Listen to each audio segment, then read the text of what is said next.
This is the Detroit Sports Podcast Network.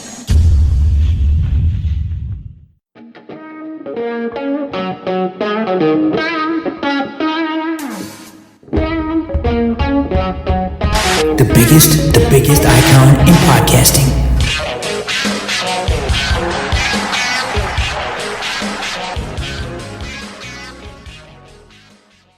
Welcome in, everybody, to this week's episode of the DocNJock Wrestling Podcast.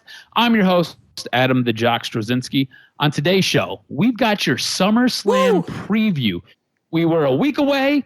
We've come back stronger than ever, and we're going to give you some SummerSlam juiciness. On top of all that, we've got a great news and notes section. We've got some insight on what's going on with LA Knight. We've got some updates to that SummerSlam card that we're going to talk about. Randy Orton possibly coming back to SummerSlam, as well as Vince McMahon finding himself in some hot water yet again, and big news from Hulk Hogan. We're going to get into all of it here today. Doing it with me, as always, he's the one. He's the only. He's my cousin. He's your cousin. He's everybody's cousin. He's not Cousin Larry. He is Cousin John. He is the Doc John Macaroon. What's up, cuz? Man, cuz the WWE is rolling into town with some great things. Hopefully you guys got a chance to check out maybe WrestleCon. As this episode drops Saturday, it's going to be a great day. Hopefully you get an opportunity to go to the Superstore there on Woodward. There's so much going on. I'm so busy, but it does make me at some point want to, when it's a big event like WrestleMania, SummerSlam, is to take it all in, like take a Wednesday through Saturday off and just take it all in. Hopefully there's a time when they do it later on in life where there's a SummerSlam or WrestleMania where it's all in the same week. And it's the event where you can go to the events, the community stuff, the interview, the media scrum, and all that stuff too. So it's going to be great. I'm so excited to break down this card. It's good. It's really good. It could be better, like always, but there's going to be everything that you're going to see because 20 wrestlers are going to come in and do a battle royal. Hopefully, we're obviously going to see LA Knight's entrance, hopefully AJ Styles. Hopefully some of the bigger name stars that are in this battle royal get the opportunity to have an entrance. It's going to be, because I'm just excited to see what the ramp looks like. I know it's going to be a apeshit awesome set.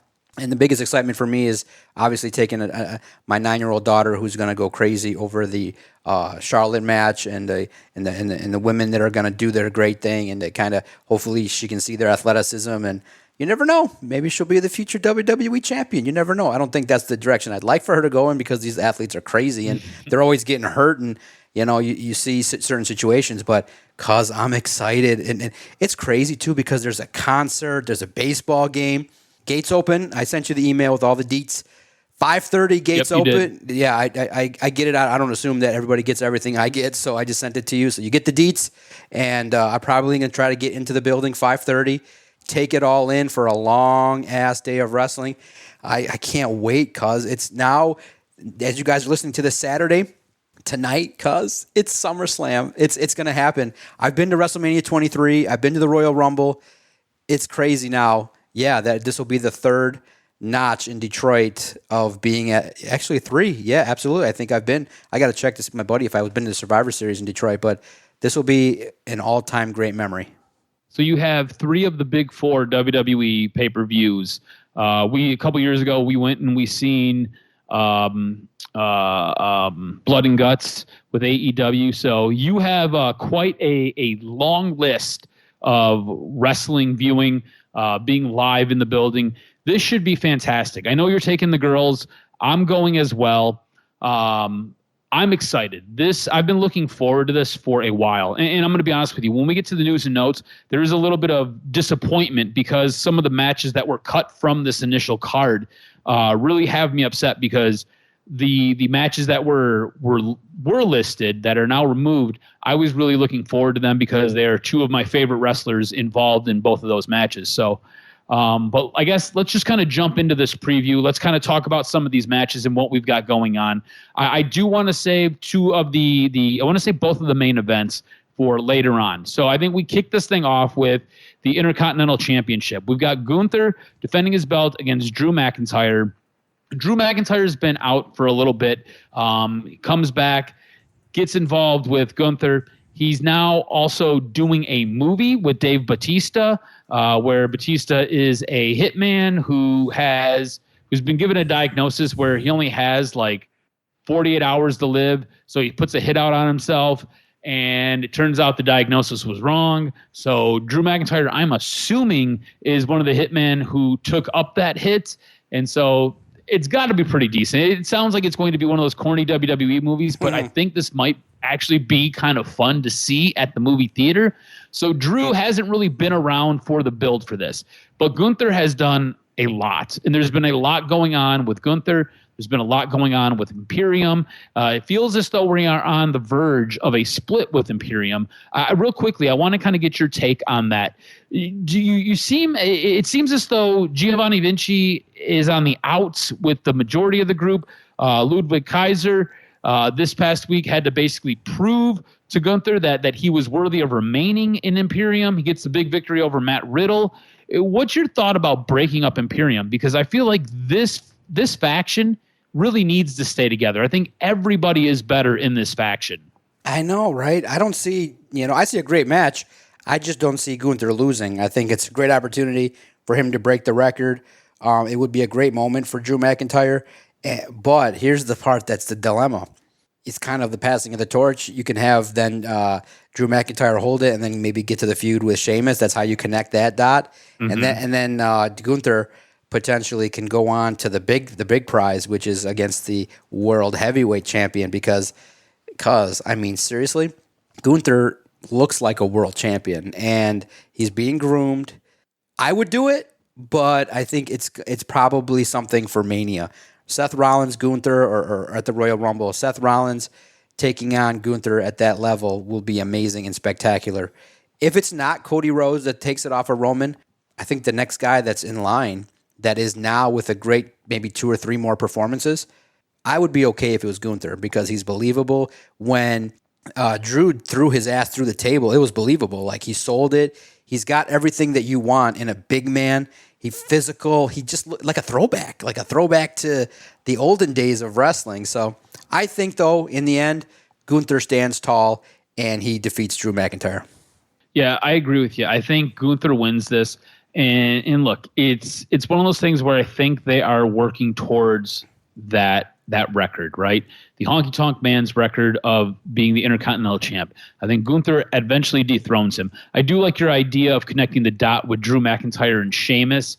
I think Sheamus might be the guy who actually takes it off Gunther, but it's going to be down the road. It's not going to be here. It's not going to be at SummerSlam.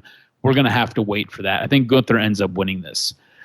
We've got the Logan Paul versus Ricochet match. This is supposed to be the viral video match. This is supposed to be nothing but insane athleticism, and I think we're going to get it. Like, Logan Paul has a fantastic look. Like, the dude, for one, is an incredible athlete. Every time he steps in the ring, it's really, really impressive.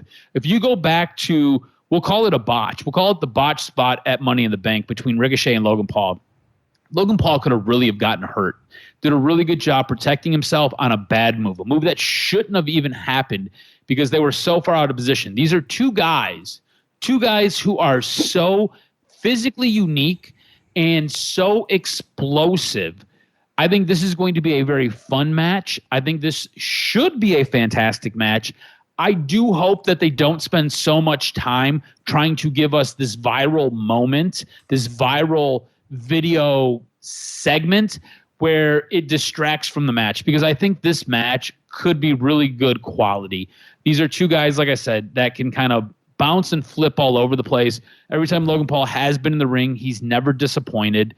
Ricochet, I kind of feel like WWE realized that they had him, and they're like, hey, let's put him in a match. He does a lot of cool shit. Ricochet is absolutely fantastic. If you watched Lucha Underground at any point, he was King Puma. He was absolutely fantastic on that show. On top of that, his indie career was pretty great. You can go back and find some videos of Ricochet and Will Ospreay, fantastic matches. So I think this is going to be great. I think Logan Paul ends up winning this match, though. I think WWE obviously sees something huge in Logan Paul. So I think Logan Paul ends up winning this match. Ricochet is an admirable adversary in it, though. Man, that's tough, right? Because it makes sense, but I look at it like Logan's part-time. Ricochet would benefit from getting over here. You know what I mean? So I think it's going to be Ricochet. I got to go opposite of you because of the fact that Logan brought up the fact that his fiance is a ring announcer. The spot should be simple. Like I just go like off of heights. Maybe you climb up or you do something like the tandem moves together. It could be real dangerous. Someone could get hurt. Obviously, a lot of people are going to be going apeshit with regarding what it is. Maybe jump off with a table spot, off a ladder, something easy where Ricochet's on the announce table and Logan Paul does like a moonsault off a ladder, something easy where it just involves you fall down and connect, like no tandem trying moves because it's I don't want nothing bad to happen to any of these guys, but Ricochet I think needs to get over here because he's the active performer. I would agree with you. I just don't feel as though at this moment in time, WWE feels as high on Ricochet as much as they do Logan Paul. Correct. So it'll be interesting. Either way, I think it's going to be a fantastic match, and I think you're right.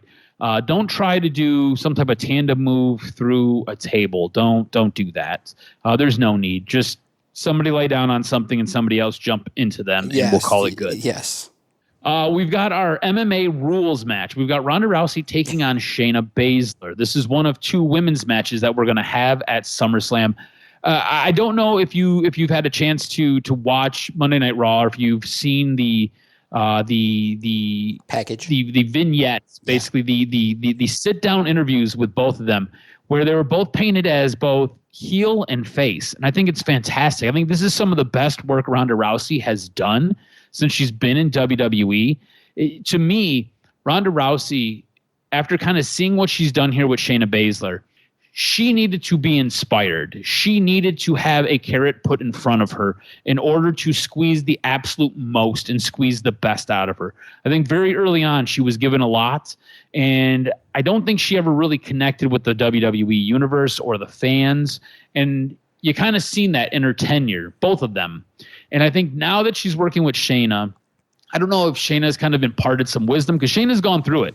Shayna's gone through the hoops. She's been there building rings. She went through the Performance Center. She went through NXT. She got the call up. She's been in WWE. They kind of bounced her around and really didn't have any direction for her. She's had the good and she's had the bad.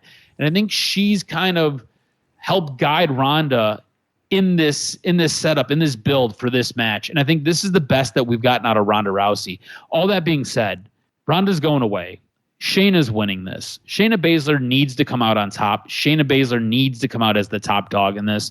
I've got Shayna Baszler winning this match. Who do you have winning this? I agree. I think it's going to be hellacious. MMA rules is interesting, in regards to how they do it. I think that you got to elevate Shayna. It's going to be a very vicious match. Maybe some blood. Maybe some,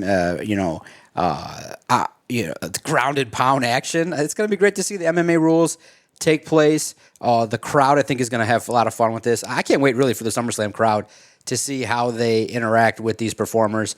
And I think that Shayna is going to get a pop, whereas Ronda is not going to be very popular with the Detroit crowd, as it should be. And it's going to be a great match. And I think Shayna's going to really start to maybe take that next step because I think she could be a legitimate contender for Rhea next.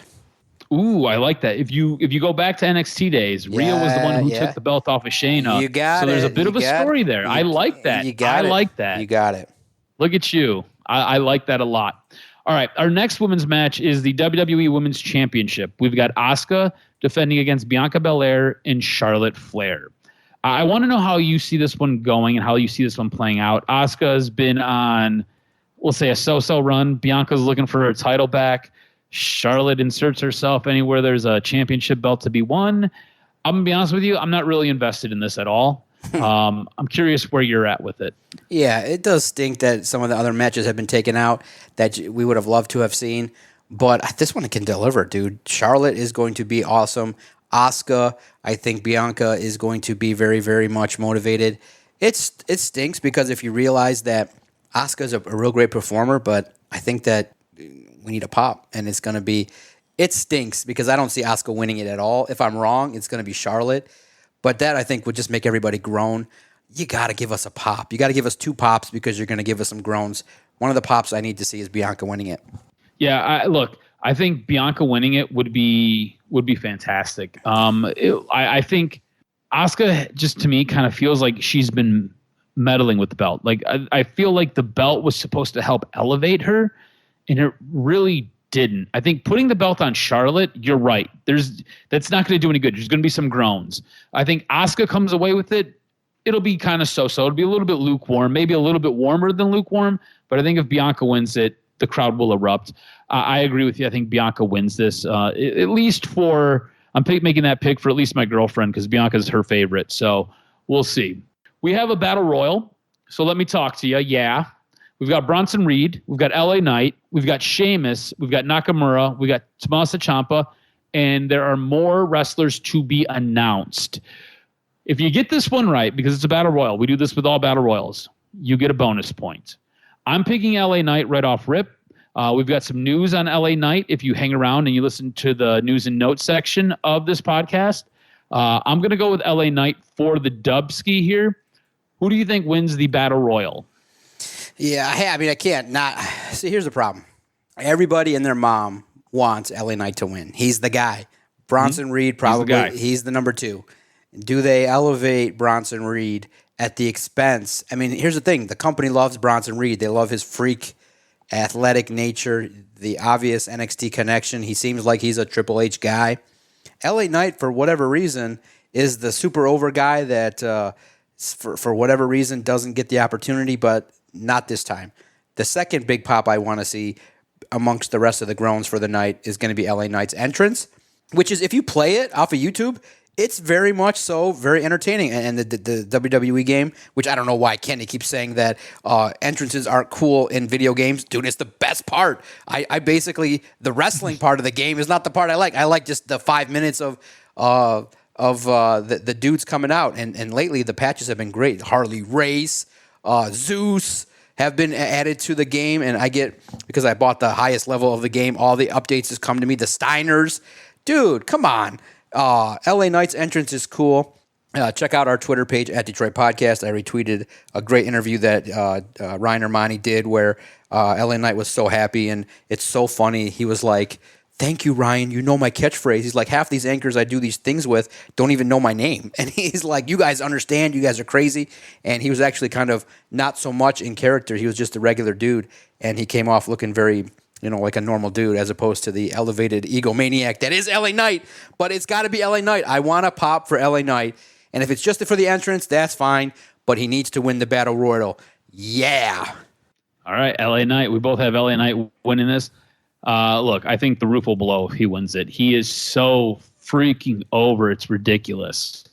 All right, well, that brings us to our co-main events. And the first one that we're going to get into is Brock Lesnar versus Cody Rhodes.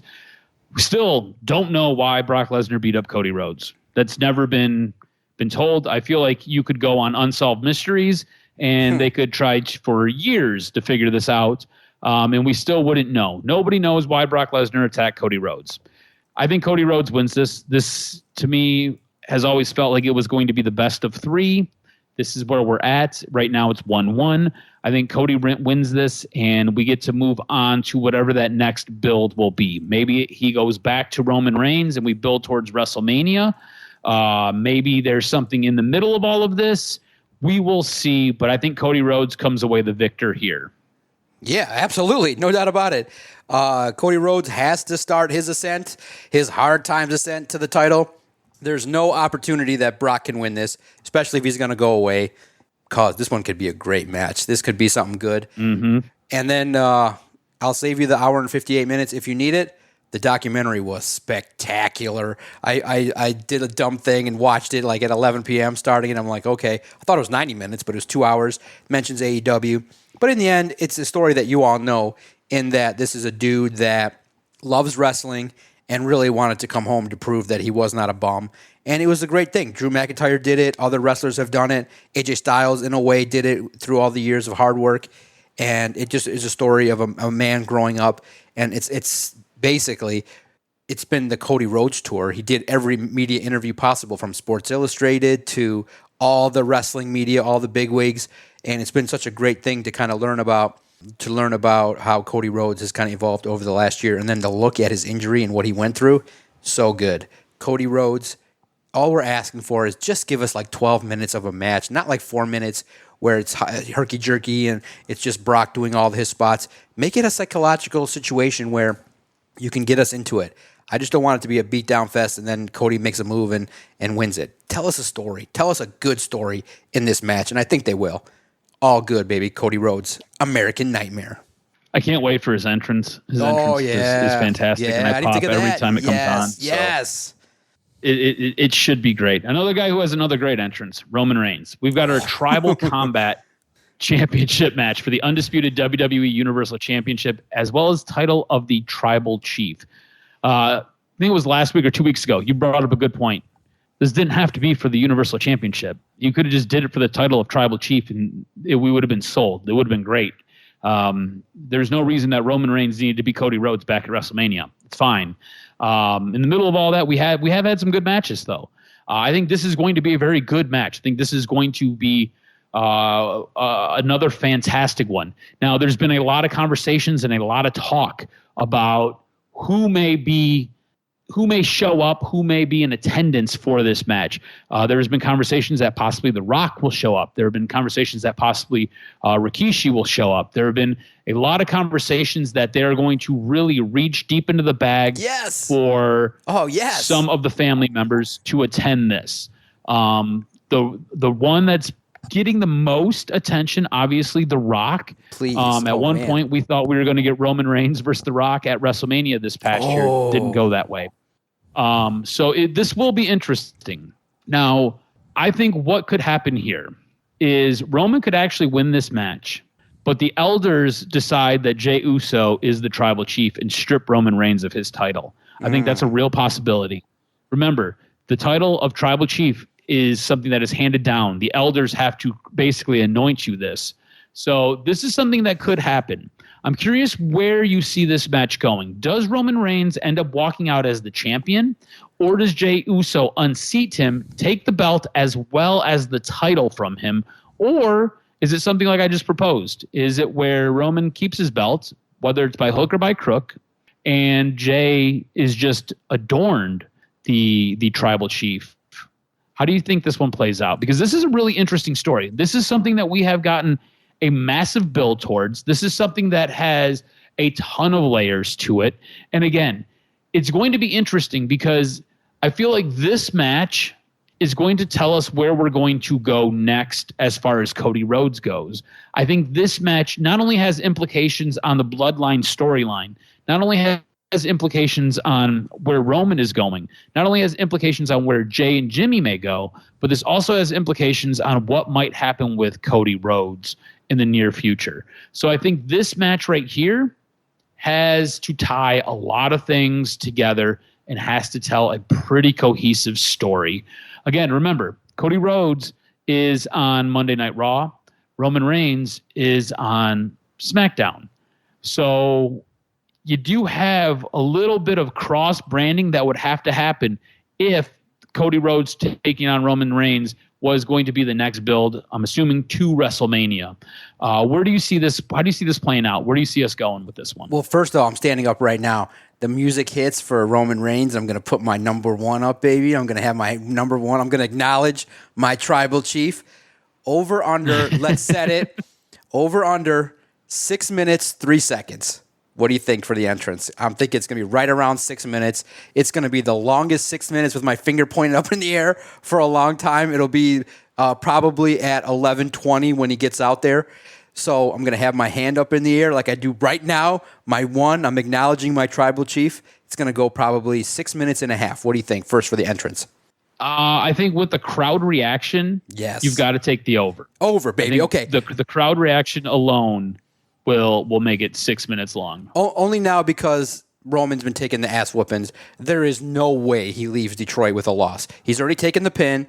Jay's already been made to kind of start that process. I don't care who it is. All the Fatus, all the Samoans from NXT or whoever they can find to bring in, if it's Jacob, if it's somebody else, it's all in support of Roman. I think if it's Rikishi, because here's what you think. Remember, groans. I think that what's going to happen is that everybody's going to come out and get super excited. Rikishi's going to walk down, or The Rock, and everybody's going to think, nope. Everybody's going to be in support of Roman, and everything's going to be good. Because you don't do it just yet. You got to have a big moment where something happens with The Rock where he decides maybe at a Royal Rumble or something happens where you start off first with an alliance with The Rock. The Rock joins Roman in the tribal chief and acknowledges his tribal chief for a long time, and then you have something happen where a decision comes up or a match happens or a situation that's even more deep that we haven't thought of yet that will split Roman and The Rock to get their story bumping. But right now, it's all Roman. He wins it. Great match. A lot of false finishes. Jay's going to be made to be a star in the match. Roman's going to sell his ass off. All the people are going to come down and they're going to support Roman, whether it be Rikishi, new entrants, new members of the bloodlines. Obviously, you're going to have a situation where maybe Jimmy's not there or he returns or something happens.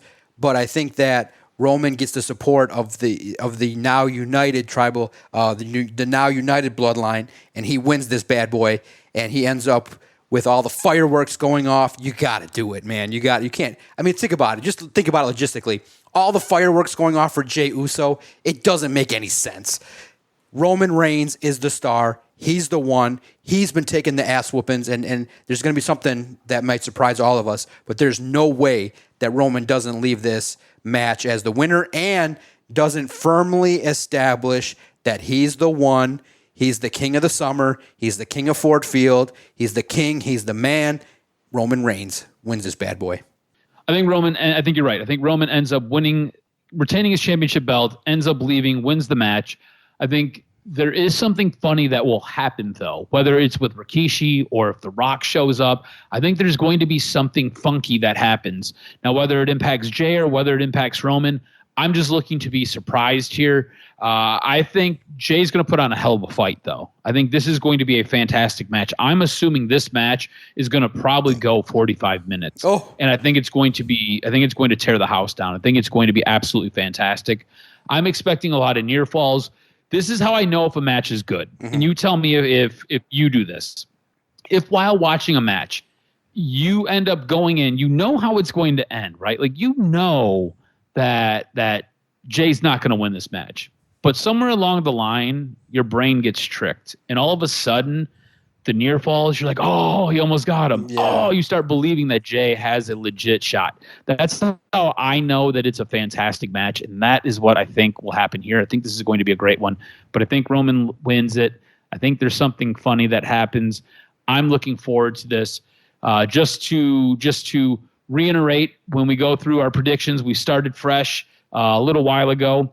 At this moment in time, you're leading me by 2 points. It's 5.5 to 3.5. To quickly recount all of our scores, we both have LA Knight winning the Battle Royal.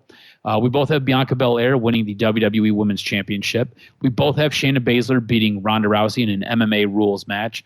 I have Logan Paul beating Ricochet, while you have Ricochet beating Logan Paul. We both have Gunther retaining his Intercontinental Championship. We both have Cody Rhodes winning against Brock Lesnar. And we both have Roman Reigns leaving as the tribal chief and the WWE Universal Champion.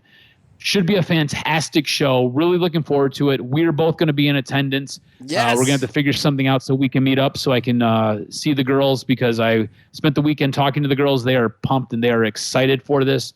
So it should be fantastic. Also, if anybody needs an extra ticket, I got an extra ticket. Hit me up. It's Section R, Seat 4, Row 2. It's on the floor. Let me know. I got an extra ticket if somebody needs it. It was a pretty hefty price tag, so I'm not looking to make any money. I'm just looking to break even. So if anybody wants a ticket, I got a ticket. Just let me know. You want some news and notes before we get out of here? Hit me with this week's professional wrestling news and notes. What made your list?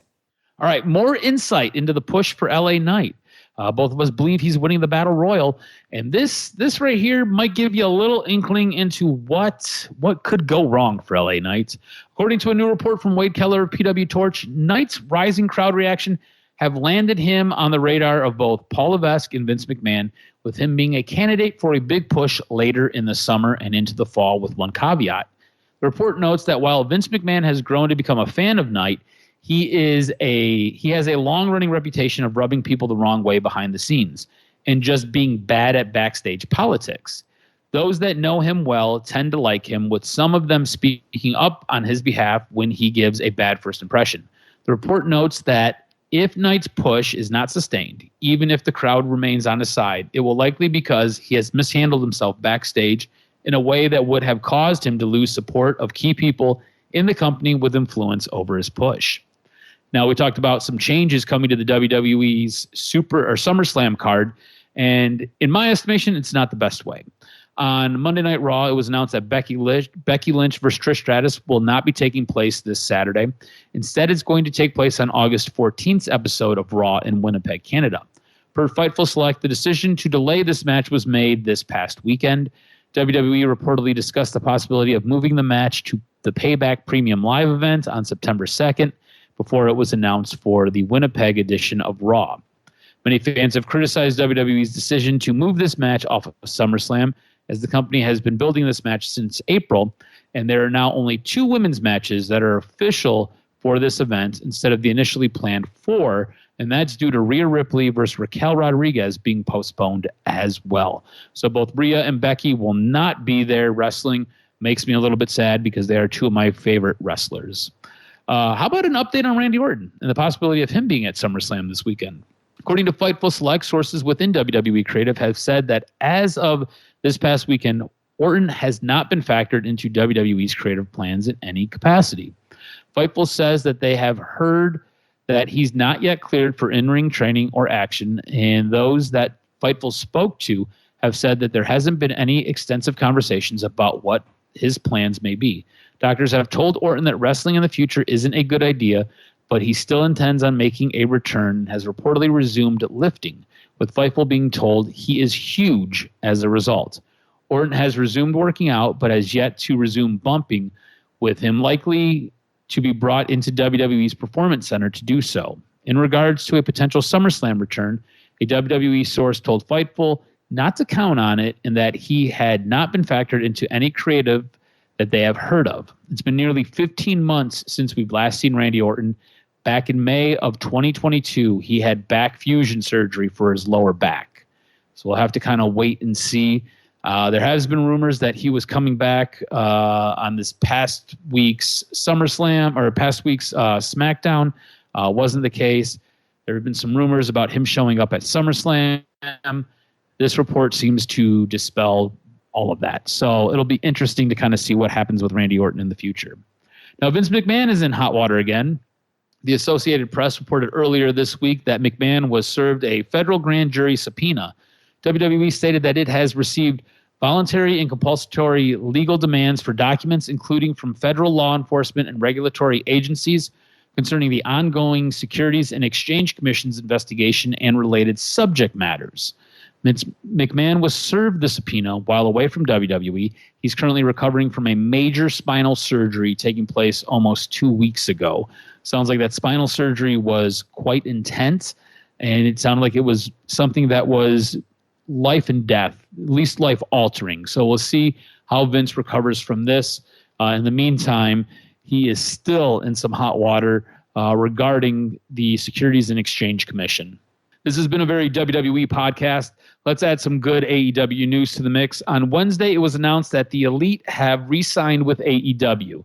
That means that Kenny Omega, the Young Bucks, and Hangman Adam Page will be with the company for multiple years going forward. This comes on the heels of Roosh re-signing last week and making his announcement in a Twitter post with Tony Khan. So all good things as the core of AEW have re-upped. I don't really think there was any real concern with them going to WWE, even though WWE was interested in bringing them to WWE. And finally, before we get out of here, we've got some big news for the Hulkster. Last week, Hulk Hogan announced he is engaged. Ooh. Hogan revealed the news of his engagement to TMZ Sports, saying that he popped the question at a restaurant in Tampa, Florida this past week after dating his future bride for over a year. Hulk Hogan's fiancée is a yoga instructor named Sky Daly, with the pair beginning to date shortly after his divorce from his second wife, Jennifer McDaniel, was finalized. Hogan married McDaniel in 2010 after his divorce from his first wife, Linda Hogan, was settled in 2009. Hogan noted to TMZ Sports that Daly has 3 children of her own and that he has grown to care for them as well as his bride-to-be. Hogan has 2 kids of his own, Brooke and Nick, who appeared with him on Hogan Knows Best. And that's going to do it for this week's Doc and Jock Wrestling. That's going to do it for this week's news and notes. Hope everybody enjoys SummerSlam. Should be a fantastic show. I know Detroit is going to show out. And again, if you need a ticket, hit me up on Twitter at AdamRSTROZ. Yeah, baby. Hopefully I take in an opportunity. We'll see how this goes. I'm not really big on the whole autograph thing, but WrestleCon, a buddy of mine messaged me. He's always wanting me to go see like Jake the Snake Roberts or some of the real old-time wrestlers, and I really haven't done it yet. So I heard about WrestleCon at Lions training camp, and I said, I looked at the roster: Sting, Bret Hart, Kevin Nash. So a lot of AEW stars are going to be in town too, because obviously the wrestling community is now in Detroit. So it's going to be fun. And hell, maybe some of these guys are want to take in SummerSlam. Who the hell knows? But hopefully, I'm excited because my daughter is a big The Acclaimed fan. I'm hoping Friday that just an opportunity to get her a picture and just an interaction to say, hey, thanks for all the entertainment and have a good time. Hopefully they're there and they don't cancel and it's going to be a fun time. So we'll do my first time going to a wrestling signing thing and see how that goes.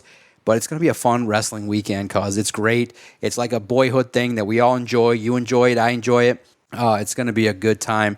And I'm just thinking now, man, shit, I got to get my rest in because this thing's going to go long. And I got a couple girls with me. It's going to be crazy. I got to pace myself. Hopefully the Battle Royal is not the first match. What do you think is the first match? What do you think kicks it off?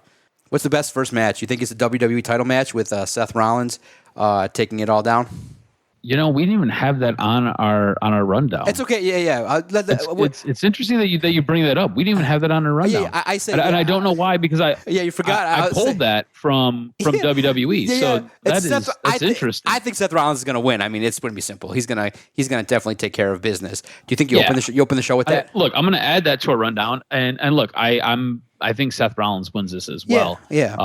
I could see that being the curtain jerk for sure. Yes, or the Battle Royal or Shayna. That's funny. I don't even know why I didn't even think about that. Yeah, I thought about that as we were talking. I spend so much time looking at these things, and I don't know how that slipped by me. Because my bad on that. Seth Rollins because Finn Balor really is nowhere near believable as a character that is going to be somebody that's going to be believable to win it, especially early in the run. It's going to be a big star. And I know we're disappointed that potentially Rhea Ripley's not on the card. But look, you can't have 40 matches on SummerSlam. You just can't. I'm trying to pace myself. You can't. I think the matches are going to deliver because they always do.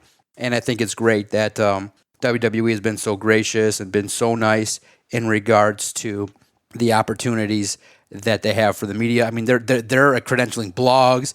The presser afterwards will be fun. It's going to be a banging SummerSlam. And if WrestleMania 23 is a marker of what events can go down at Ford Field, hell, why not?